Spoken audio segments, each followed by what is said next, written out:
The Straw, the Coal, and the Bean. Grimm's Fairy Tales. In a village dwelt a poor old woman, who had gathered together a dish of beans and wanted to cook them. So she made a fire on her hearth, and that it might burn the quicker, she lighted it with a handful of straw. When she was emptying the beans into the pan, one dropped without her observing it, and lay on the ground beside a straw, and soon afterwards a burning coal from the fire leapt down to the two. Then the straw began and said, "Dear friends, from whence do you come here?"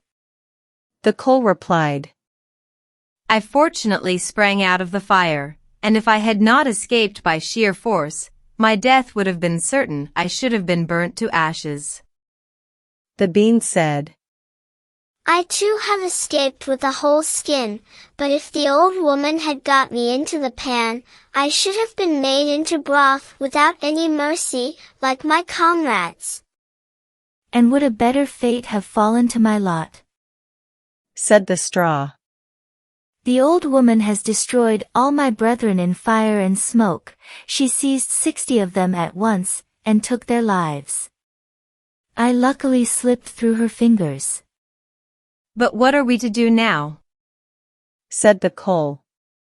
"I think," answered the bean, "that as we have so fortunately escaped death, we should keep together like good companions, and lest a new mischance should overtake us here, we should go away together, and repair to a foreign country."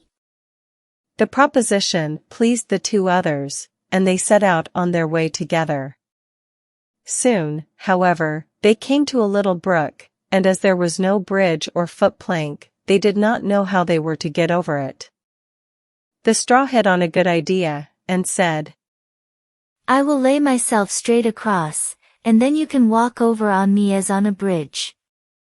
The straw therefore stretched itself from one bank to the other, and the coal, who was of an impetuous disposition, tripped quite boldly on to the newly built bridge. But when she had reached the middle, and heard the water rushing beneath her, she was after all afraid, and stood still, and ventured no farther. The straw, however, began to burn, broke in 2 pieces, and fell into the stream. The coal slipped after her, hissed when she got into the water, and breathed her last.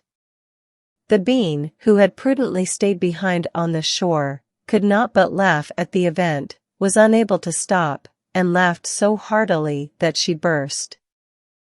It would have been all over with her, likewise, if, by good fortune, a tailor who was traveling in search of work, had not sat down to rest by the brook.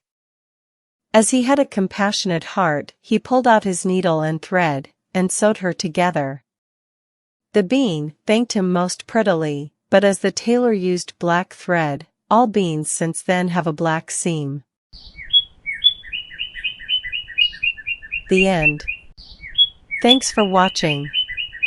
See you next time.